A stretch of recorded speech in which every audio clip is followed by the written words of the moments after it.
Well, as promised, we are about to pass by the Sleepless in Seattle floating home. So on our right-hand side, not this orange floating home, the one just past it where that sailboat's headed, this two-story grayish floating home with the two blue surfboards tied up to it, pointed roof.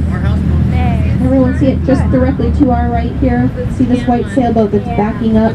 We're backing right into the Sleepless in Seattle floating home. So it's the home directly to our right with the pointed roof guy running down the dock by it. That's it. Directly to our right, wooden lawn chairs in front of it. Blue trim and the metal bird on top. And that is the bench. If you've seen the movie recently, Tom Hanks was sitting on the end of the bench looking out there.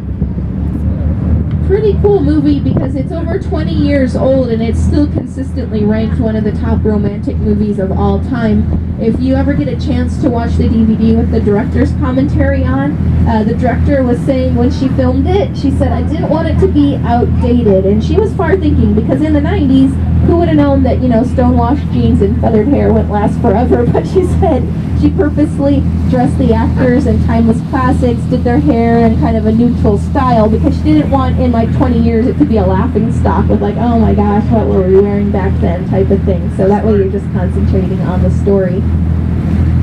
The one problem they ran into filming it is it's supposed to take place in the winter time, like between Christmas and Valentine's Day. And they don't want to film a movie for some reason in Seattle in the middle of winter.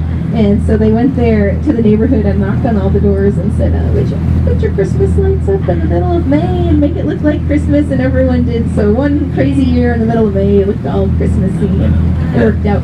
Once you know that and you rewatch the movie, you'll be like, it's obviously not winter. There's green on all the trees. But I never noticed it until I listened to the commentary. That's fun. We gotta watch that again. Other Seattle pop culture fun stuff. So this hillside off to our right, it seems like for whatever reason, when they film a TV show in Seattle, the main character always has to live on Queen Anne Hill. Maybe because it was like the most historic neighborhood or just pretty. But Meredith Grey's house from Grey's Anatomy, the house that they filmed that's up on Queen Anne Hill. If you walk around enough, you will recognize Meredith Grey's house. Frasier, also filmed in the 90s, right? The people who wrote Frasier were not from Seattle. And they sent the camera crew up here with the instructions. They said, okay, and the script we've written, Frasier. He's a high-powered doctor, very sophisticated. We figure he'll live in a high-rise apartment